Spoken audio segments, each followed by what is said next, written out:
Un nouveau découpage en 13 régions et des élections à l'issue très incertaine.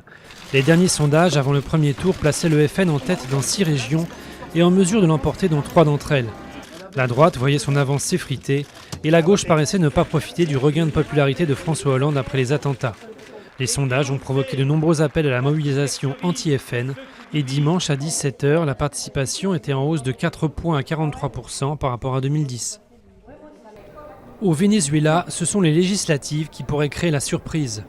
Dans un climat d'exaspération sociale, alors que l'économie s'est effondrée avec la chute des cours du pétrole, l'opposition au président chaviste Nicolás Maduro pourrait en effet remporter la majorité au Parlement pour la première fois depuis 16 ans. Une note interne de l'UEFA va-t-elle sauver Michel Platini ? Ce document datant de 1998, révélé par le journal du dimanche, montrerait qu'il y avait bien à cette date un accord pour un travail salarié de Platini à la FIFA. De quoi peut-être faire changer d'avis son comité d'éthique et permettre aux Français de briguer la présidence de l'instance suprême du football. Les 3 semaines qui viennent seront décisives. Contre le réchauffement, il reste une semaine pour boucler un accord.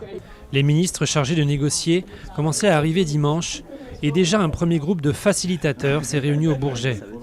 Représentatifs des grandes régions du monde, ils vont tenter de rapprocher les positions des uns et des autres sur les points clés comme les rapports Nord-Sud ou le financement.